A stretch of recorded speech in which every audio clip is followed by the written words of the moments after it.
ওলামায়ে কেরামকে সাক্ষী রেখে যদি হাফেজ ইবনে কাসির এর আল বিদায়া ওয়ান নিহায়া থেকে এই কথা কোন মওদুদির সন্তান তার অনুসারী প্রমাণ করতে পারে, আমি লুৎফর রহমান ফরাজি জুতার মালা গলায় দিয়ে পুরো ঢাকা শহর ঘুরতে রাজি আছি।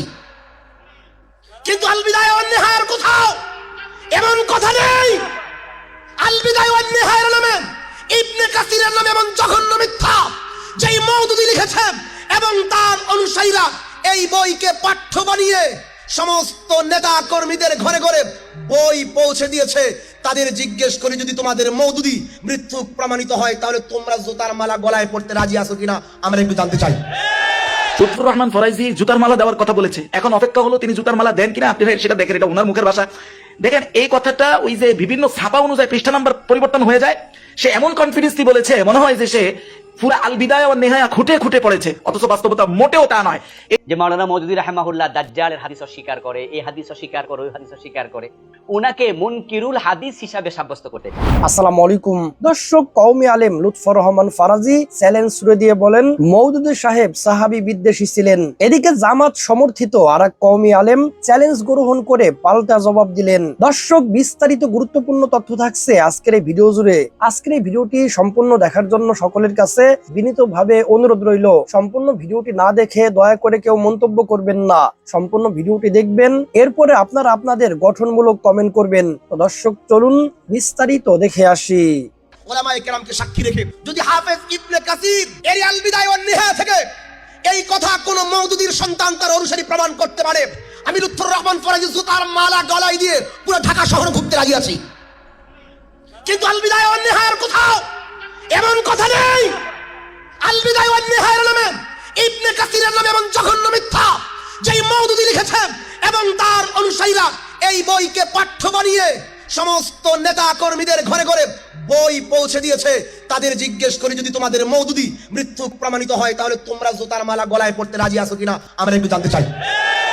171 নম্বর পৃষ্ঠায় হযরতে আমির মুআবিয়া রাদিয়াল্লাহু আনহু, মুআবিয়া তাকে অর্ধেক করে অবশিষ্ট অর্ধেক নিজে গ্রহণ করা শুরু করেন। এর মানে মুক্তিপণের যে টাকাগুলো তিনি গ্রহণ করতেন দিয়তের, এগুলো আমিরে মুআবিয়া নিজে গ্রহণ করা শুরু করছেন। কথা কি বুঝছেন?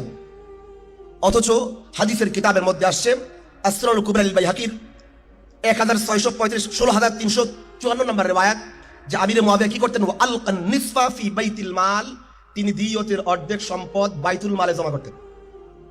কথা বলে বুঝেন না? মাদ্রাসায় টাকা দিছে, আপনি যদি বলেন যে মুহতামিম নিজের পকেটে ঢুকাইছে, আরেকটা হচ্ছে এই টাকা তিনি মাদ্রাসার কোষাগারে মাদ্রাসার বাইতুল মালে জমা নিছেন। দুইটা কি এক? মওদুদি লিখছে যে আমির মুআবিয়া কি করছেন, মাল নিজে গ্রহণ করেছেন। শুধু তাই নয়, এইটার এরপরের অংশের মধ্যে লিখেছেন, এরপরের অংশে লিখছেন গনিমতের মাল বন্টনের ব্যাপারেও হযরতে মুআবিয়া রাদিয়াল্লাহু আনহু কিতাবুল্লাহ এবং সুন্নাত রাসূলের স্পষ্ট বিধানের বিরুদ্ধাচরণ করেন। হযরতে মুআবিয়া গনিমতের মাল থেকে স্বর্ণ রৌপ্য তার জন্য পৃথক করে রাখার এবং অন্যান্য মাল শরীয়তের বিধান অনুযায়ী বন্টন করার নির্দেশ দেন। তিনি যেই রেফারেন্সগুলো দিয়েছেন এর মধ্যে একটা কিতাব হলো আল বিদায়া ওয়ান নিহায়া। এটা আমি দেখায় শেষ করি। দেখেন কি লিখছেন, গনিমতের মাল আমিরে মুআবিয়া স্বর্ণ রূপা নিজের জন্য রাখতেন। কার জন্য রাখতেন? বলেন না, কার জন্য রাখতেন? রেফারেন্স দিয়েছে আল বিদায়া ওয়ান নিহায়ার 8 নম্বর খণ্ডে।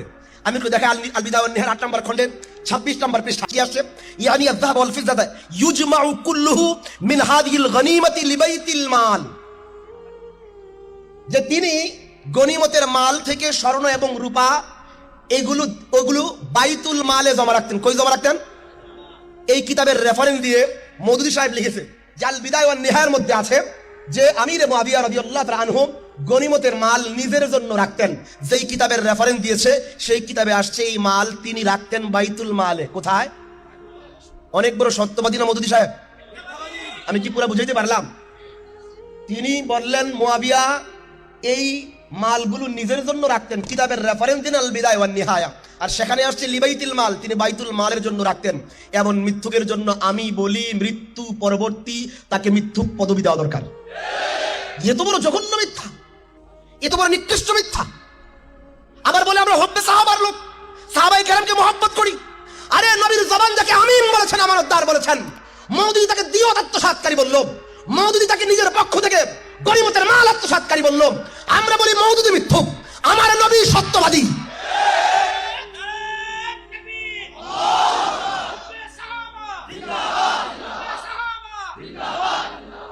সাহাবায়ে কেরামের ব্যাপারে তার আরেকটা মন্তব্য বলে আমি শেষ করি। দেখেন মৌদুদী সাহেব তার এই বইটার 171 নম্বর পৃষ্ঠায়, এটা আমার শেষ রেফারেন্স, 171 নম্বর পৃষ্ঠায় তিনি লিখেছেন যে হযরত মুআবিয়া রাদিয়াল্লাহু তাআলা আনহু এর শাসন আমলে আরেকটি নিকৃষ্টতম বেদাত চালু হয়। তিনি নিজে এবং তার নির্দেশে তার গভর্নরগণ মিম্বরে দাঁড়িয়ে খুতবায় হযরত আলী রাদিয়াল্লাহু আনহু এর উপর প্রকাশ্যে গালমন্দ শুরু করেন। এর চেয়ে জঘন্য মিথ্যা অথচ মওদুদী যে কিতাবগুলোর রেফারেন্স দিয়েছে এরকম কোথাও আমিরে মুআবিয়া নিজে গালি দিয়েছেন এর কোনো একটা প্রমাণও তিনি দেখাতে পারেনি। আমি কি বুঝতে পারতেছি? না এই কিতাবে আছে, না কোনোদিন দেখাতে পারবে। এর মানে এমন জন্তু জঘন্য মিথ্যা একজন সাহাবীর নামে দিল, যাকে নবী বলছেন তিনি হাদি, যাকে নবী বলছেন তুমি মাহদি, যাকে নবী বলছেন তুমি ওয়াহদি বিহি, যাকে নবী বলছেন তোমাকে আল্লাহ কোরআনের ইলম শিক্ষা দেন, যাকে নবীজি সাল্লাল্লাহু আলাইহি ওয়াসাল্লাম কবিয়্যুন আমিন বলেছেন, যাকে আমানতদার বলেছেন। মওদুদী সাহেব তাকে খেয়ানতকারী বললেন, মওদুদী সাহেব তাকে আমানতের খেয়ানতকারী বললেন, দিয়তের খেয়ানতকারী বললেন, তিনি গালিবাজ বললেন। আমরা বলি আমিরে মুআবিয়া গালিবাজ নয়, মওদুদী নিজে ছিল গালিবাজ এবং তার অনুসারীরাও গালিবাজ। এই জন্য আমরা বললে তারা দেখবেন যে খুব ওয়াজ করে যে হুজুর একতা চাই, একতা চাই, একতা চাই। আমি তাদেরকে প্রশ্ন করি, আমাদের প্রশ্ন হলো একতা বিনষ্ট কে করছে? একতা বিনষ্ট তো আমরা করি নাই। যে এই ব্যক্তি বলে আমি সবাইকে মহব্বত করি, এই ব্যক্তি কি একতা নষ্ট করলো? বলেন বলেন বলেন, আমি সবাইকে ভালোবাসি, আমি একতা নষ্ট করছি? যে এই ব্যক্তি বলে আমি এই হুজুরের ভাল লাগার সব খারাপ, এই ব্যক্তি একতা বিনষ্টকারী। আরে আমরা তো সিনা টান করে বলি, আমরা যেমন আবু বকরকে ভালোবাসি, আমরা যেমন ওমরকে ভালোবাসি, আমরা যেমন আমিরে মুআবিয়াকে ভালোবাসি, আমরা যেমন আম্মাজান আয়েশাকে ভালোবাসি, আমরা যেমন হযরত ফাতেমা জাহরাকে ভালোবাসি, আমরা তো বলি আমরা হযরত হাসানকে ভালোবাসি, আমরা যেমন তালহাকে ভালোবাসি, আমরা যেমন হুসাইনকে ভালোবাসি, আমরা যেমন জুবাইরকে ভালোবাসি। আরে আমাদের কাছে তো ভালোবাসা আছে, মুহাব্বত আছে, সবাইকে উজাড় করে বুকে নেওয়ার মানসিকতা আসে। আমরা ঝগড়া করলাম কিভাবে, আমরা বিভেদ করলাম কিভাবে, আমরা বিভেদ লাগাইলাম কিভাবে, আমরা ঐক্য বিনাশী হলাম কিভাবে? তোমরা ঐক্য বিনাশী হয়েছ ও তোমরা তোমাদের কলমে হযরত ওসমানকে গালি দিয়েছো, তোমরা আমিরে মুআবিয়াকে গালি দিয়েছো। এর মানে ঐক্য বিনাশী আমরা নয়, তোমরা নিজেই। বিভেদ বিবাদ তারা লাগিয়ে আমাদেরকে ঐক্যের সবক শোনায়, আমাদেরকে ঐক্যের সবক শোনাও। আমাদেরকে ঐক্যের সবক শোনানোর আগে তোমাদের এই জঘন্য নিকৃষ্ট বই আগে নিষিদ্ধ করো। তাদের উচিত ছিল এই বই জামাত ইসলাম এর সমস্ত কর্মীদের কাছে আলাদা লিখিতভাবে পত্র নিয়ে এই কথা বলা যে এই বই লিখে মওদুদী দাজ্জালের কাজ করেছে, চূড়ান্ত মিথ্যুক হিসেবে প্রমাণিত হয়েছে। সুতরাং এই মিথ্যুকের বই নিষিদ্ধ করার সাথে সাথে তার বই সমস্ত দলীয় সিলেবাস থেকে বাদ দেওয়া দরকার। অথচ এই বইকে তারা রাইখা আমাদেরকে সবক শোনায় যে আপনারা কেন তো গরম বক্তব্য দেন, আপনারা ঐক্য বিনাশী, আমরা ঐক্য বিনাশী না, তারা নিজেই ঐক্য বিনাশী। লুৎফর রহমান ফরাইজি জুতার মালা দেওয়ার কথা বলেছে, এখন অপেক্ষা হলো তিনি জুতার মালা দেন কিনা। আপনি সেটা দেখেন, এটা ওনার মুখের ভাষা। দেখেন এই কথাটা ওই যে বিভিন্ন ছাপা অনুযায়ী পৃষ্ঠা নাম্বার পরিবর্তন হয়ে যায়। সে এমন কনফিডেন্সলি বলেছে, মনে হয় যে সে পুরা আল বিদায়া ওয়ান নিহায়া খুঁটে খুঁটে পড়েছে, অথচ বাস্তবতা মোটেও তা নয়। এটা আল মাকতাবাতুল ইসলামী, আমি যেখান থেকে বের করছি, আল মাকতাবাতুল ইসলামিয়ার ছাপা অনুযায়ী এটা চলে গেছে 11 নম্বর খণ্ডের 449 নং পৃষ্ঠায়।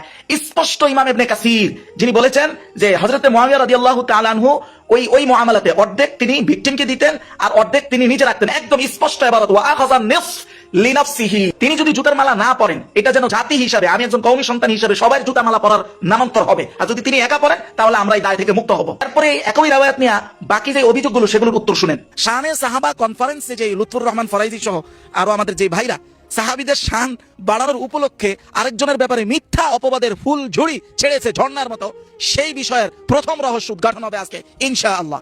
কমির বড় ভাইদের যত কঠিন চ্যালেঞ্জে শুনি না কেন, যদি আরেকজনের বিরুদ্ধে হয় এটা বুঝতে পারি, যেহেতু আপাতমস্তক আমি নিজে কওমি সন্তান, এদের প্রতিটা দূষিত রক্ত কণিকা সম্পর্কে কিন্তু আমার জানা আছে।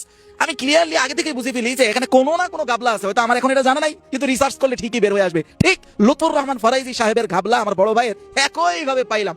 প্রথমত তিনি বলেছেন যে সৈয়দ আবুল আলা মওদুদী রাহিমাহুল্লাহ খেলাফত ও রাজতন্ত্র, যেটা উর্দুতে হয় খেলাফত ও মুলকিয়াত, এই কিতাবে ইমাম ইবনে কাসিরের উদ্ধৃতি দিয়ে যে কথাটা বলেছেন, এইটা যদি ইমাম ইবনে কাসির বলেই থাকেন তাহলে উনি গলায় জুতার মালা দিবেন। দেখেন কতটা ডিগবাজিপূর্ণ মানুষের। আল্লাহু আকবার, আল্লাহু আকবার। কেন আমরা এখন বুঝতে পারি কেন আমাদের উপর মাথার উপর রুয়াই বিদতের শাসন যায় না। কারণ রুয়াই বিদতের উচ্ছিষ্ট খেয়ে যারা ইসলামী শাসন কায়েম করবে, এরা তো রুয়াই বিদতের উচ্ছিষ্ট খাওয়া মানুষ। এদের দ্বারা রুয়াই বিদতের শাসন আমল শেষ হয়ে ইসলামী শাসন আসবে, এটা কল্পনা করা যায়? প্রথমে আসেন সৈয়দ আবুল আলা মওদুদী রাহিমাহুল্লাহ আসলে কি বলেছে, এটা উর্দু কিতাব থেকে আমরা দেখি। হ্যাঁ, খেলাফত ও মুলকিয়াতের উর্দু ভার্সন হিসাবে 174 নম্বর পৃষ্ঠা দেখেন। হাফেজ ইবনে কাসির कहते हैं, যে হাফেজ ইবনে কাসির বলেন যে দিয়ত के मुआमला में हजरत मुआविया রাদিয়াল্লাহু তাআলা আনহু ने सुन्नत को बदल दिया। তো মওদুদী সাহেব বলতে চাচ্ছেন আর কি যে ইমাম ইবনে কাসির নাকি বলেছেন যে হযরত মুআবিয়া রাদিয়াল্লাহু তাআলা আনহু দিয়ত মানে রক্তপণের যে বিচার ব্যবস্থা, এটার ক্ষেত্রে রাসূল থেকে যে সুন্নত প্রমাণিত এবং চলে আসছিল এটাকে পরিবর্তন করে দিয়েছেন। এবার সাইদ আবদুল্লাহ মওদুদি বলতেছেন সুন্নত ইয়ে ঠিক है মুআহিদ के दियत मुसलमान के बराबर होगी। বিষয়টা আগে বাংলায় আমার থেকে বুঝেন। বিষয়টা হলো যারা এই বিষয় জানেনই না একদম তাদের জন্য বলছি, যদি কোনো মুসলমানের অন্যায়ভাবে রক্তপাত ঘটায়, অর্থাৎ তাকে যদি দুনিয়া থেকে বিদায় করে দেয়, একটা তো হলো কিসাস, কিন্তু আরো কিছু নিয়ম আছে, নিচে কিছু ধাপ আছে। যদি সেই হত্যাটা ইচ্ছাকৃত না হয়, এরকম অনেকগুলো কারণ আছে যে কারণে আপনার দিয়াত দিতে পারে, মানে রক্তপণ দিতে পারে, অথবা কিসাসটা মাফ করে দিয়েছেন হত্যা যিনি হয়েছেন মাকতুল তার পরিবার, তখনই রক্তপণ দিয়াত এটার ব্যাপারটা আসে। এইটা অনেকে বলেছেন 100 উট অথবা তার যে সমমূল্য হয় এটা দেওয়া। তো এটা রাসূলুল্লাহর জামানা থেকে মুআহিদ মানে যে ব্যক্তি মুসলমান না কিন্তু সে মুসলমানদের সাথে চুক্তিভিত্তিক মুসলমানদের রাষ্ট্রে থাকে, সেটাকে বলা হয় জিম্মি, অর্থাৎ সে চুক্তিভিত্তিক থাকে, তার নিরাপত্তা দেওয়ার দায়িত্ব হলো মুসলমানদের। মানে কাফের কিন্তু সে চুক্তিভিত্তিক, সে ট্যাক্স দিয়ে থাকে।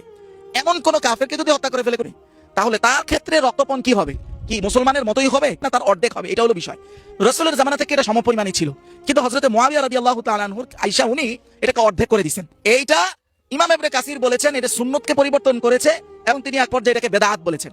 এবার আসেন আসল সত্যটা উদ্ঘাটন করি। এই সাইদ আবদুল্লাহ মওদুদি রাহিমাহুল্লাহ নিজে এই একই পৃষ্ঠার 26 নম্বর টিকা, অনেক কিতাবে এটা 26 নম্বর টিকা, কিন্তু আমি যে নুসখা থেকে বলতেছি ওখানে 2 নম্বর টিকা সাইদ আবদুল্লাহ মওদুদি রাহিমাহুল্লাহ স্পষ্ট বলতেছে যে আল বিদায়া ওয়ান নিহায়ার যে 8 নম্বর খণ্ডের 139 নং পৃষ্ঠার বর্ণনাটা আমি যে বললাম ইমাম ইবনে কাসির বলেছে, আসলে ইমাম ইবনে কাসিরের মূল বক্তব্যটা হলো এটা যে কানা মুআবিয়া আউয়ালু মান কাসারাহা ইলা নিসফ ওয়া আখাযা নিসফ লিনাফসিহি। এটা বলে মওদুদি রাহিমাহুল্লাহ বলতেছেন হযরতে মুআবিয়া হলেন প্রথম ব্যক্তি যিনি এটাকে অর্ধেক করে দিয়েছেন, মানে অর্ধেক কাফের পাবে আর অর্ধেক তিনি নিজে নিতেন। তিনি ইমাম ইবনে কাসিরের রেফারেন্সে বলেছেন।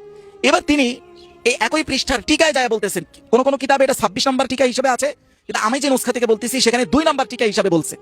উনি বলতেছেন আল বিদায়া ওয়ান নিহায়ার 8 নম্বর খণ্ডের 139 নম্বর পৃষ্ঠায় মূলত ইবনে কাসিরের মূল ভাষাটা যেটা, এটা আবার তিনি টিকায় বলতেছেন এইভাবে যে ওয়াকানা মুআবিয়া আউয়ালু মান কাসারাহা ইলা নিসফ ওয়া আখাযা নিসফ লিনাফসিহি। যে ইমাম ইবনে কাসিরের মানে মুখের ভাষাটা বা লেখার ভাষাটা হলো এটা যে হযরতে মুআবিয়া হলেন প্রথম ব্যক্তি যিনি এই রক্তপণের টাকাটা অর্ধেক করে দিলেন, অর্ধেক ভিকটিমকে দিতেন আর অর্ধেক তিনি নিজে নিতেন। এইটা সর্বপ্রথম এই কাজটা করেছেন হযরতে মুআবিয়া রাদিয়াল্লাহু তাআলা আনহু। তাইলে এবার দেখেন প্রথম যে সাইদ আবদুল্লাহ মওদুদি রাহিমাহুল্লাহ বললেন যে হাফেজ ইবনে কাসির বলেছেন রাসূলের সুন্নতকে পরিবর্তন করে দিয়েছেন, এই যে কথাটা, এই কথাটা আর হলো টিকার কথাটা, দুইটা মিলাইলে যেটা দাঁড়ায়, হাফেজ ইবনে কাসিরের পুরো বক্তব্যটা পড়লে সারমর্ম এটা দাঁড়ায়। সাইদ আবদুল্লাহ মওদুদি রাহিমাহুল্লাহ সারমর্ম হিসেবে কথাটা এইভাবে উল্লেখ করেছেন যে সুন্নতকে পরিবর্তন করে দিয়েছেন। আসলেই যে আল বিদায়া ওয়ান নিহায়া হাফেজ ইবনে কাসিরের পুরো বর্ণনাটা পড়লে সারমর্ম এটাই দাঁড়ায়। আর এটা যে তিনি সারমর্ম বলেছেন এটার সবচেয়ে বড় প্রমাণ তো এটাই যে এটি বলে আবার টিকার মধ্যে বলতেছেন দেখো ইবনে কাসিরের ভাষাটা কিন্তু আমি যেটা বলছি সেটা না, ইবনে কাসিরের ভাষাটা কি সেটা উল্লেখ করে দিতেছি। তাহলে আপনি যেটা বলছেন এটা কি, এটা হলো সারমর্ম, মানে আমি তার কথাটা পড়ে সারমর্মটা এটাই বুঝছি। এখন তাহলে কথা থাকে এই যে হাফেজ ইবনে কাসিরের কথার সারমর্ম এটা, আসলে কি সারমর্ম এটা? তাহলে আসেন এবার হাফেজ ইবনে কাসিরের সরাসরি কিতাব থেকে পুরো রিওয়ায়াতটা পড়ি, তাহলে দেখি সারমর্ম কি দাঁড়ায়। আসেন ইবনে কাসির 8 নম্বর খণ্ড 139 নং পৃষ্ঠা ইমাম ইবনে কাসির ইমাম জুহরির রিওয়ায়াত দিয়ে বরাতে বলতেছেন যে মাদাতিস সুন্নাহ, এই সুন্নাহটা চলে আসতেছিল যে আন্না দিয়াতাল মুআহিদ, চুক্তিভিত্তিক যে কাফের সে যে রক্তপণটা পাবে এটা কাদিয়াতুল মুসলিম, এটা একজন মুসলমানের রক্তপণের বরাবর হবে, কোনো কম বেশি হবে না। ওয়া কানা মুআবিয়া আউয়ালু মান কাসারাহা ইলা নিসফ ওয়া আখাযা নিসফ, হযরতে মুআবিয়া হলেন প্রথম ব্যক্তি যিনি অর্ধেক দিতেন শুধু ভিকটিমকে। তাহলে প্রথম কথাটা ইবনে কাসির কি বলেন, সুন্নত চলে আসতেছিল, ওই সুন্নত চলে আসা সুন্নতের বিপরীত, এর অর্থ কি ভাই? আপনি একটা নীতি একটা সুন্নত চলে আসতেছিল, যখন এর বিপরীত আরেকটা রং বা সিস্টেম দাঁড় করাইছেন, এর অর্থ কি দাঁড়াইলো, সারমর্ম কি দাঁড়াইলো? যে ওই সুন্নতটা কি হইছে, পরিবর্তন হইছে। ভাই একটা নীতি চলে আসতেছিল, ওই নীতির পরিবর্তে হযরতে মুআবিয়া আরেকটা নীতি বা আরেকটা সিস্টেম দাঁড় করেছেন, তার মানে আগের নীতি আছে না পরিবর্তন হইছে, আগের সুন্নত আছে না পরিবর্তন হইছে। তো সারমর্ম তো সাইদ আবদুল্লাহ মওদুদি 100% সঠিক বলেছেন, 1% ভুল বলেন নাই। এবার কথা হলো সাইদ আবদুল্লাহ মওদুদি রাহিমাহুল্লাহ কিন্তু এক পর্যায়ে হযরতে মুআবিয়া রাদিয়াল্লাহু তাআলা আনহুর যে বিচার প্রক্রিয়া যে পরিবর্তন, অর্থাৎ রাসূলের জামানায় যেমন ছিল তার চাইতে যেই জায়গাগুলোতে পরিবর্তন করেছেন টোটালি এটাকে বেদাত বলেছেন, বেদাত। এখন বলেন এটা কি তিনি বেদাত বলতে পারেন কি পারেন না? নাম্বার 1, এটা আমরা একাধিক কিতাব থেকে দলিল দিব। প্রথমত কথা হলো রাসূলের সুন্নতের পরে শুধু আর সুন্নত হয় খোলাফায়ে রাশিদিনের। খোলাফায়ে রাশিদিন যদি এমন কোনো কাজ করে যেটা রাসূলের সুন্নতের বিপরীত না, তাহলে এটা খোলাফায়ে রাশিদিনের সুন্নতের অন্তর্ভুক্ত। যেমন হযরত ওমর রাদিয়াল্লাহু তাআলা 20 রাকাত তারাবির যেই প্রবর্তন করেছেন, রাসূলের জামানায় তারাবির নির্দিষ্ট কোনো সিস্টেমই ছিল না, কিন্তু হযরত ওমর আয়েশা এটাকে একটা নির্দিষ্ট সিস্টেমে আনছেন।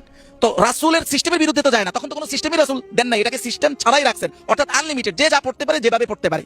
তাইলে খোলাফায়ে রাশিদিনের মধ্যে একজন হচ্ছে হযরত ওমর, এইটা হযরত ওমরের সুন্নত হিসেবে আমরা কেন গ্রহণ করতে পারি? কারণ এইটা রাসূলের আবার সুন্নতের বিরুদ্ধে যায় নাই। একই ভাবে হযরত ওসমান জুমার দ্বিতীয় আযান শুরু করেছিলেন, তো রাসূলের জামানার যে আযানটা ছিল ওটা কি উনি বাদ দিয়েছেন না? বাদ দেন নাই, জাস্ট একটা বাড়াইছেন। এটাও রাসূলের জামানার কোন সুন্নতের বিরুদ্ধে যায় না, জাস্ট একটা নতুন সুন্নত। খুলাফায়ে রাশিদিনের সুন্নত ও সুন্নত, যেটা রাসূল স্পষ্ট হাদিসে বলেছেন, আলাইকুম বিসুন্নতি ওয়া সুন্নাতিল খুলাফায়ে রাশিদিন, যে আমার সুন্নতের পর খুলাফায়ে রাশিদিনের সুন্নত তোমরা গ্রহণ করবে। কিন্তু খুলাফায়ে রাশিদিন ছাড়া অন্য যে কোনো সাহাবী যদি নতুন কোনো কিছু প্রবর্তন করেন, সেটা সুন্নত হিসাবে স্বীকৃত পায় এমন কোন রাসূলের হাদিস নাই। বরং স্বয়ং খুলাফায়ে রাশিদিনের সুন্নতটাও যদি আবার রাসূলের সুন্নতের বিরুদ্ধে চলে যায়, তাহলে সেটা অগ্রহণযোগ্য। যেমন আমি রেফারেন্স দিই, আল আহদাস আল কুবরা, দেখেন 4 নম্বর খণ্ড 276 নং পৃষ্ঠায় স্পষ্ট বলা হয়েছে যে সুন্নাতুল খুলাফা আর রাশিদিন উমিয়া বিহা, যে খুলাফায়ে রাশিদিন যদি কোনো সুন্নতের প্রবর্তন করেন, সেটার ব্যাপারে সেটা মানার জন্য আমাদেরকে আদেশ দেওয়া হয়েছে। লিআন্নাহা তাকুনু আদাতান মুতাবিকাতান আউয়ালান লিসুন্নাতির রাসূল। কেন কেন দেওয়া হয়েছে এটা ব্যাখ্যা করতেছে যে হ্যাঁ, প্রধানত খুলাফায়ে রাশিদিনের সুন্নতটা সাধারণত প্রথমত রাসূলের সুন্নতের সাথে সামঞ্জস্যপূর্ণ হয়ে থাকবে, এক নাম্বার। সুম্মা ক্বাদ তাকুনু দাল্লাতান আলাইহা, অথবা রাসূলের সুন্নতের উপরেই নিদর্শনকারী হয়ে থাকবে। ওয়া হাযাল হাদিস লা ইয়ানি, কিন্তু এই হাদিসের অর্থ এটা নয় যে খুযু বিসুন্নাতিল খুলাফায়ে রাশিদিন লাউ খালাফাত সুন্নতি, যে আমার সুন্নতের বিরুদ্ধে গেলেও খুলাফায়ে রাশিদিনের সুন্নতকে গ্রহণ করো। তার অর্থ কি? খুলাফায়ে রাশিদিনের সুন্নত যদি কোনোভাবে রাসূলের সুন্নতের বিরুদ্ধে যে থাকতো, তাহলে সেটা অগ্রহণযোগ্য হইতো। আর যেটাই ইসলামে অগ্রহণযোগ্য সেটাকেই ইসলাম বেদাত বলে। এমনটা রাসূল স্পষ্ট বলেছেন, মান আহদাসা ফি আমরিনা, যদি ইসলামের মাঝে কেউ নতুন কোনো কিছু সৃষ্টি করে, কেউ বলতে সবাই, সেটা যদি নতুন হয় এবং রাসূলের সুন্নাহের বিরুদ্ধে যায়, তাহলে রাসূল স্পষ্ট বলেছেন ফাহুয়া রাদ্দুন, রাদ্দুন মানে অগ্রহণযোগ্য। যার ব্যাখ্যা কি? অগ্রহণযোগ্য অর্থ কি এখানে? বেদাত। পৃথিবীর ইতিহাসে সুন্নাহর বিপরীত যাবে আর সেটা বেদাত হবে না, এরকম কোন পরিভাষা, মানে সুন্নাহর বিপরীতও গেছে আবার বেদাতও হয় নাই, এমন কোন পরিভাষা ইসলামেই নাই। তারপরেও এই বেদাত শব্দটা যদি শুধু সাইয়েদ আবুল আলা মওদুদী রাহিমাহুল্লাহ বলতেন, শুধু তিনিই বলতেন, তাহলে আমরা এটাকে হয়তো গ্রহণ করতাম না। কিন্তু এটা শুধুমাত্র তিনি অন্য বড় বড় ইমামদের থেকে দেখে জাস্ট উনি ওনার কিতাবে নকল করেছেন। এর আগে বহু বিশাল আইম্মাদের এক জামাত একই কথা বলেছেন। আসেন রেফারেন্স দেই। বিচার কেন্দ্রিক আরো যে অন্যান্য পরিবর্তন, হযরতে মুআবিয়ার বিচার কেন্দ্রিক আরো অন্যান্য যে পরিবর্তন, এটা কি স্পষ্ট বেদাত বলে আখ্যায়িত করেছেন সর্বপ্রথম আল্লামা সাদরুশ শরিয়া। আল্লামা সাদরুশ শরিয়াকে, উনি একজন বিখ্যাত হানাফি মাযহাবের ব্যক্তিত্ব। ওনার নাম উবাইদুল্লাহ বিন মাসউদ ইবনে তাজ আশ-শরিয়া আল মাহবুবি আল বুখারী। ওনার বাড়ি হলো বুখারা। উনি একজন হানাফি মাযহাবের ব্যক্তি। ওনার এই মতামতটা এসেছে আত-তাওদীহ ওয়াত তালওয়ীহ 311 নং পৃষ্ঠায়। তিনি আবার এটা দলিল দিতেছেন ওই কিতাবে, দেখেন কি বলে, যাকারা ফিল মাবসুত আন্নাল কদা বিশাহিদিন ওয়া ইয়ামিন বিদআহ। হযরত মুআবিয়া আরেকটা ব্যাপার, মানে আরেকটা বিচার কার্য পরিবর্তন করেছিলেন, সেটা হলো রাসূলুল্লাহর হাদিস থেকে এটা স্পষ্ট, যেই ব্যক্তি যিনি সাক্ষী আনতে পারবেন তার জন্য কসম করার কোনো নিয়ম নেই। কিন্তু হযরত মুআবিয়া সাক্ষী এবং কসম দুইটাকে একসাথে বিচার কার্যে গ্রহণ করেছেন। আর সদরুশ শরিয়া এত বড় একজন আলেম, তিনি আবার মাবসুতের উদাহরণ দিয়ে বলছেন। মাবসুত আবার কোন কিতাব? যেটা হানাফি মাযহাবের একদম মূল মানদণ্ড, মানে হানাফি মাযহাবটা যে কয়েকটা কিতাবের উপর নির্ভরশীল, যে 6টা কিতাবের, এর মধ্যে একটা হলো মাবসুত। সদরুশ শরিয়া স্পষ্ট বলতেছেন যে এটা মাবসুতের মধ্যে আছে। হযরতে মুআবিয়া যেই নতুন সিস্টেমটা করেছেন, এবং তিনি বলেন আউয়ালু মান কাদা বিহি মুআবিয়া, এই সিস্টেমের সর্বপ্রথম বিচার কার্য করেছেন মুআবিয়া, আর সেটা বেদাত। এটা সর্বপ্রথম বলেছেন সদরুশ শরিয়া। আবার তিনি হানাফি মাযহাব ভিত্তি করে যেই কিতাব, ওই কিতাবে দলিলও দিয়েছেন। আর আমি যেটাতে রেফারেন্স দিচ্ছি, এটা হলো আত-তাওদীহ ওয়া তালওয়ীহ 311 নং পৃষ্ঠা। তাহলে হানাফিদের এত বড় ব্যক্তিত্ব যদি এই কথা বলতে পারে, এই বলার পরে আমি একজন হানাফি, আমাদের এই অন্ধ হানাফিদের কাছে তিনি কোন সাহাবী বিদ্বেষী হন না। সেই কথাটা শুধু সাইয়েদ আবুল আলা মওদুদী তার কিতাবে একটু রেফারেন্স আনার কারণে ডাইরেক্ট সাহাবী বিদ্বেষী হয়ে গেছেন। মাশাআল্লাহ। শুধু কি তাই? মুওয়াত্তা ইমাম আহমদ এই কিতাবের বাবুল ইয়ামিন এই অধ্যায় স্পষ্ট এই ব্যাপার আসছে যে যাকারা ইবনু আবি যিব আন ইবনে শিহাব আজ-যুহরি। ইবনু আবি যিব উনি বর্ণনা করেন যে ইবনে শিহাব আজ-যুহরিকে এই কথা জিজ্ঞাসা করা হয়েছে। ক্বালা, তিনি বলেন সাআলতুহু আনিল ইয়ামিন মা আশ-শাহিদ। এই যে হযরত মুআবিয়া নতুন সিস্টেমে একটা বিচার কার্য করলেন, ইয়ামিন মা আশ-শাহিদ, এই ব্যাপারটা নিয়ে যখন আমি জিজ্ঞাসা করছি, ইমাম যুহরি স্পষ্ট বলেছেন ফাকালা বিদআতুন, এটা বিদআত। আউয়ালু মান কাদা বিহি মুআবিয়া, এটা সর্বপ্রথম হযরত মুআবিয়া রাদিয়াল্লাহু তাআলা আনহুই করেছিলেন। এখন একটা মজার বিষয় হলো কি, মুওয়াত্তা ইমাম আহমদ পড়ার সময়টা কোথায়? যে মুওয়াত্তা ইমাম মালিক আর মুওয়াত্তা ইমাম মুহাম্মদ যেগুলো আছে, এগুলোই তো দাওরা হাদিসে পড়া হয় না। বাংলাদেশে এরকম একটা মাদ্রাসা পাওয়া যাবে না যে এই মুওয়াত্তার 2টা কিতাব যা দাওরা হাদিসে আছে, এটা বুখারীর মতো আন্তঃপ্রান্ত ক্লাসে পড়ানো হয়েছে। এটা অসম্ভব, সময়ও পাওয়া যায় না পড়ার। আর মুওয়াত্তা ইমাম আহমদ পড়ার সময়টা এদের কোথায়? তারা বলতেও পারবে না যে ইমাম যুহরির এই মতামত সেখানে আছে। তাহলে ইমাম যুহরির মতো এত বড় হাস্তি যদি হযরত মুআবিয়া রাদিয়াল্লাহু তাআলা আনহুর এই ঘটনাকে বেদাত বলেন, এই বিচার কার্যের পরিবর্তনকে বেদাত বলেন, আর ওইটা সাইয়েদ আবুল আলা মওদুদী তার কিতাবের রেফারেন্স দিলে তিনি হয়ে যান সবচেয়ে বড় সাহাবী বিদ্বেষী। আরো লজ্জাজনক বিষয় হলো কি জানেন? এই ভাইরা শরহে বেকায়ার মতো একটা কিতাবও ভালোভাবে পড়েন না। শরহে বেকায়া কিতাবুদ দাওয়া দেখেন স্পষ্ট এই একই ঘটনার উল্লেখ আছে যে ইনদানা হাযা বিদআ, যে এই সিদ্ধান্ত আমাদের কাছে বেদাত। আউয়ালু মান কাদা বিহি মুআবিয়া শাহিদ মা আল ইয়ামিন, এই ধরনের বিচার কার্য হানাফিদের কাছেও বেদাত। স্পষ্ট শরহে বেকায়ায় উল্লেখ আছে যে এইটা সর্বপ্রথম করেছিলেন হযরতে মুআবিয়া রাদিয়াল্লাহু তাআলা আনহু। এখন মজার বিষয় হলো কি, ওই যে এক পাগলায়, আমার এক বড় ভাই পাগলা, আবুল কালাম আজাদ বাসার সামনে মূর্খ প্রমাণ করার জন্য মনে হয় তার কলিজা রুহু বের হয়ে যায়, পাশের তার একজন আবার মিটমিটে হাসে। অথচ আমার এই ভাই সে নিজেও জানে না, মানে কওমি মাদ্রাসার মাধ্যমিক ক্লাসের যে কিতাব ওটাও সে ভালোভাবে পড়ে নাই। তার শুরুর দিকের বয়ানগুলো যখন আমরা শুনতাম, ওই সরমনের মতো বাঘের কিচ্ছা দিয়ে তার বয়ানের কেরিয়ার শুরু হয়, আর এখন সে সবচেয়ে বড় আলেম হয়ে গেছে। একটা কথার আন্তঃপ্রান্ত জবাব দিয়ে তার টিকার অবস্থা নাই। এই ধরনের আরো অনেক দলিল দিতে আল্লাহর রহমতে আমি সক্ষম, যদি আপনি চ্যালেঞ্জ করেন ইনশাআল্লাহ আমি দিতে সক্ষম। তাহলে এত নির্ভরযোগ্য ইমামদের বিশাল একটা অংশ হযরত মুআবিয়া রাদিয়াল্লাহু তাআলা এই ঘটনাকে বেদাত বলে আখ্যা দিয়েছেন, কিন্তু সাহাবী বিদ্বেষী হয়ে গেছেন সাইদ আবুল আলা মওদুদী। মানে ব্যাপারটা হলো বইয়ের সাথে ঝগড়া করে ছাত্র পিটানের মতো। আমাদের কমিটি কিন্তু এটা অ্যাভেলেবল ঘটনা, বইয়ের লগে মন খারাপ করে, যেহেতু আবাসিক থাকে, মেজাজ সবসময় ঠিক থাকে না, ঝগড়া হয়েছে বইয়ের সাথে, ঝাল উঠেছে ছাত্রের উপরে। তাহলে এই ঘটনাটা তো চিরাচরিত কওমির ভিতরে সিস্টেমের মতোই হয়ে গেল। এবার আসেন পূর্বের কথায় ফিরে আসি।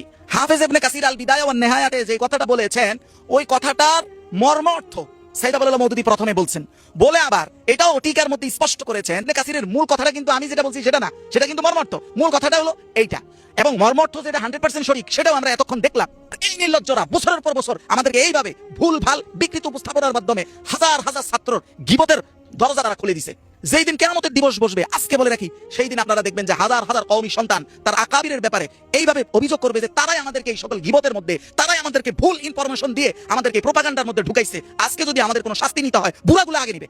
ওপেন চ্যালেঞ্জ দিচ্ছি আপনাকে, হযরত মুআবিয়া কেন্দ্রিক সাইদ আবুল আলা মওদুদীর যে বক্তব্য আপনি তার কিতাব থেকে পেশ করেছেন, আপনার জানায় অথবা অজানায় কোন কথার আংশিক আপনি কাটছাট করেন নাই, পারলে আল্লাহর জাত ও সত্তার নামে একটা কসম করে বলবেন যে আপনি জানায় অথবা অজানায় একটা রেফারেন্স লুকান নাই। পারলে সৎসাহস থাকলে, ইমানে যাররা পরিমাণ থাকলে একটা কসম করে শুধু দেখান। আমি বারবার বলতেছি, যদি আমি 10 জন আকাবিরের নাম বলি, 10 জন বেশি না, যে এরা তাদের জানায় অজানায় সাইদ আবুল আলা মওদুদীর ব্যাপারে কখনো বিকৃত উপস্থাপনা, কাটছাট উপস্থাপনা অথবা মিথ্যা বলে নাই, এই ব্যাপারে যদি কোনো কওমির সাহস থাকে আমার সাথে মোবাহালায় আসেন, আমি মোবাহালার কসম করতে রাজি। এইটা করার পরে হলো ডিবেট। যেমন উস্তাদ রিফাত হোসেন নামে একজন ভাই বারবার ডিবেটের চ্যালেঞ্জ দিয়েছে, তার সাথে ডিবেটে বসবে না। যদি জামায়াতের সবচেয়ে ভালো আলেমের সাথে ডিবেট হয়, তাহলে তুমি কেন? অন্তত হাটাজারির একজন মুহাদ্দিস তো এখানে আসার কথা। যদি মানে এক হওয়া, মানে সামঞ্জস্য হওয়াটাই যদি মূল হয়, তাহলে তোমার মতো সোকরাই ডিবেট করবে কেন? ডিবেট করতে হবে কমপক্ষে হাটাজারির একজন মুহাদ্দিস। মাওলানা মওদুদী রাহমাতুল্লাহ আলাইহি ওনার মতো যোগশ্রেষ্ঠ ইসলামিক দার্শনিক বর্তমান পৃথিবীতে বিরল। তিনি এক আশ্চর্য প্রতিভা। একসাথে এতগুলো প্রতিভার সংযোজন আমি পৃথিবীর খুব কম মানুষের মাঝেই দেখি। অনেকে লেখক কিন্তু বক্তা নন, অনেকে বক্তা কিন্তু লেখক নন, অনেকে বক্তা লেখক কিন্তু সংগঠক নন। আল্লামা মওদুদী রাহিমাহুল্লাহ আশ্চর্য এক ব্যক্তিত্ব। তিনি লিখেছেন তো লিখেছেন, এমন কোনো বিষয় বাদ নেই যেখানে উনি টাচ করেন। ওনার অর্থনীতির উপরে লেখা বই পড়লে মনে হয় তিনি মানে চূড়ান্ত পর্যায়ের একজন ইকোনমিস্ট। আবার যখন রাজনৈতিক বিষয়ে কোনো বই ওনার পড়া হয়, তখন মনে হয় এমন প্রাজ্ঞ পলিটিক্যাল পার্সন খুব কম আছে। এইভাবে প্রতিটি বিষয়ে বিস্ময়কর লেখা। ওনার লেখা বই পৃথিবীর 40টির উপরে ভাষায় অনুদিত হয়েছে। এমন লেখক বিগত 200-300 বছরের ভিতরে আছে কিনা আমি সন্দিহান যে যার লেখা এতগুলো ভাষায় অনুদিত হয়েছে। ভারতীয় মুসলিম আলিগড় বিশ্ববিদ্যালয় সহ পৃথিবীর অনেকগুলো বিশ্ববিদ্যালয়ের বিভিন্ন সাবজেক্টে উনার লেখা বই পাঠ্যসূচির অন্তর্ভুক্ত ছিল। যদিও বাংলাদেশে বা উপমহাদেশে উনার জন্ম, আবার উপমহাদেশের লোকরা উনার সবচেয়ে বেশি সমালোচক। এটা একটা দুঃখজনক দিক। নচেত লিবিয়ার বর্তমান আলিম, বাংলাদেশ সহ তামাম পৃথিবীতে যিনি পরিচিত, ডক্টর আলী আস-সাল্লাবি, উনি বেঁচে আছেন এবং বর্তমান বিশ্বের সবচেয়ে সমাদৃত আলেমদের তিনি একজন। গত কয়েকদিন আগে উনি নিজে উনার ফেসবুকে উনি আল্লামা মওদুদী রাহিমাহুল্লাহকে নিয়ে এটা লম্বা লেখা দিয়েছেন। উনার লেখার শুরুতে উনি আল আল্লামা, আল উস্তাজ, তারপরে আবার সাইয়্যিদ আবুল আলা মওদুদী লিখলেন। ডক্টর আলী সাল্লাবি রাহিমাহুল্লাহ মওদুদী রাহিমাহুল্লাহর নাম নেয়ার আগে লিখছেন আল্লামা। আল্লামা শব্দটি বাংলাদেশে খুব সস্তা, কিন্তু এটা প্রাজ্ঞ বিজ্ঞজনদের কাছে এমন ওয়েটফুল শব্দ যেটার ওজন কয়েক টন ওজন, যাকে তাকে আল্লামা বলা হয় না। কিন্তু ডক্টর আলী সাল্লাবি মওদুদী রাহিমাহুল্লাহর নাম নেয়ার আগে লিখলেন আল আল্লামা, আল উস্তাজ। তো মওদুদী রাহিমাহুল্লাহকে নিয়ে লিখা, আল্লাহ শুকরিয়া, এটা তামাম পৃথিবীতে পৌঁছে গিয়েছে। অভাব ছিল হাদিসের একটি গ্রন্থ, যেটার পূর্ণতা আলহামদুলিল্লাহ তরবিয়ত প্রকাশনী আমাদের দিয়েছে। এজন্য হাফেজ রাশেদ ভাইকে ধন্যবাদ জানাচ্ছি এবং ওনার পুরো টিমকে ধন্যবাদ জানাচ্ছি। আমি রাশেদ ভাইয়ের এই খেদমা দেখে বিস্মিত হয়েছি যে আমার কাছে উনি 8 খণ্ড বইয়ে পাঠিয়েছেন হাদিয়া হিসাবে, অনেকে উনি দিয়েছেন আলহামদুলিল্লাহ, জাযাহুল্লাহ হাসান আল জাযা। আমি 8 খণ্ডেই চোখ বুলিয়েছি। হাফেজ রাশেদ ভাইয়ের নাম পেলাম না। মানুষ তো খুব নাম যশের জন্য কাজ করে, কিন্তু ভাই ওনার নামটি বইতে রাখেননি। এতে বোঝা যায় এখলাস আছে। আল্লাহ যেন এখলাস পূর্ণ আমলকে তার জন্য আখিরাতে নাজাতের ওসিলা বানিয়ে দেয়। মাওলানা মওদুদী রাহিমাহুল্লাহকে নিয়ে সামান্য একটু কথা বলে আমি শেষ করব। একদল আলেম, একদল মানুষ উনাকে হাদিস অস্বীকারী বলেও তোহমত দিতে শোনা যায়। এই অল্প কিছুদিন আগে আমাদের এক ভাই, তিনি ফেসবুকে 2-3টা দিন তিনি এটা নিয়ে লিখে ভিডিও বানিয়েছেন যে মাওলানা মওদুদী রাহিমাহুল্লাহ দাজ্জালের হাদিস অস্বীকার করে, এই হাদিস অস্বীকার করে, ওই হাদিস অস্বীকার করে, উনাকে মুনকিরুল হাদিস হিসাবে সাব্যস্ত করতে চায়। তো আজকে তাফহিমুল হাদিস এই গ্রন্থ দিয়ে তার জবাব হয়ে গেল যে মাওলানা মওদুদী রাহিমাহুল্লাহ বরং তিনি হাদিসের পক্ষে এত শক্ত লিখনি লিখেছেন যে সুন্নাতে রাসূলের আইনগত মর্যাদা নামে উনার আলাদা বই আছে। মাওলানা মওদুদী রাহিমাহুল্লাহকে তোহমত দেয়া হয় তিনি নাকি সাহাবীদেরকে অসম্মান করতেন, নিকৃষ্ট শব্দ চয়ন করা হয় সাহাবী বিদ্বেষী বলে পর্যন্ত। অথচ মাওলানা মওদুদী রাহিমাহুল্লাহ তিনি সাহাবায়ে কেরামের মর্যাদা নামে আলাদা বই লিখেছেন এবং বাংলাদেশে বাংলা ভাষাভাষী লেখকদের মাঝে সাহাবায়ে কেরাম রাদিয়াল্লাহু তাআলা আনহুমের জীবনীর উপরে লেখা সবচেয়ে প্রামাণ্য যে বই সেটা হচ্ছে আসহাবে রাসূলের জীবন কথা। এটা লিখেছেন ডক্টর আব্দুল মাহবুদ স্যার, ঢাকা বিশ্ববিদ্যালয়ে তিনি প্রফেসর ছিলেন। 7 খণ্ডে এই বইটা জামাত ইসলামী রোকন সিলেবাসে আছে, এটা ছাত্র শিবিরের সদস্য সিলেবাসে আছে এবং যিনি এই বই লিখেছেন তিনি জামাতের রোকন। তো জামাতের রোকন তিনি রাসূলের সাহাবীদের জীবনী নিয়ে 7 খণ্ড প্রামাণ্য বই লিখলেন, যেটা বাংলা ভাষায় দ্বিতীয়টি নেই। আবার এটা শিবিরের সদস্য সিলেবাসে, রোকন সিলেবাসে। অথচ মাওলানা মওদুদী এবং আমাদেরকে কোনো ভাই বলেন আমরা সাহাবীদেরকে সম্মান করি না। তো আজকের এই কিতাবটি নিশ্চয়ই তারই জবাব হবে। আমরা মাওলানা মওদুদী রাহিমাহুল্লাহকে নিয়ে আরো অনেক বেশি গবেষণা করব, আরো বেশি উনাকে নিয়ে আলোচনা করব। বর্তমান যুগের সাথে উনার বইগুলো পরামর্শ দিয়েছেন যেন আরো। তো সম্মানিত দর্শক শ্রোতা, আশা করি সম্পূর্ণ ভিডিওটি দেখেছেন এবং সবকিছু বুঝতে পেরেছেন। দর্শক, আপনারা তো উভয় আলেমের মতামত শুনলেন, আপনাদের কাছে কি মনে হয় মওদুদী সাহেব কি সত্যি সাহাবী বিদ্বেষী ছিলেন নাকি সাহাবী বিদ্বেষী ছিলেন না? আপনাদের মন্তব্য অবশ্যই কমেন্ট সেকশনে জানিয়ে দিবেন। তো দর্শক, আজকের এই ভিডিওটি এ পর্যন্তই। আজকের এই ভিডিওটি ভালো লাগলে লাইক এবং শেয়ার করে দিন। আর হ্যাঁ, নিত্য নতুন ইসলামিক ভিডিও পেতে চ্যানেলটি সাবস্ক্রাইব করতে ভুলবেন না। বেঁচে থাকলে দেখা হবে নতুন ভিডিওতে। ততক্ষণ ভালো থাকুন, সুস্থ থাকুন, এই দোয়া রইল। আসসালামু আলাইকুম ওয়া রাহমাতুল্লাহ।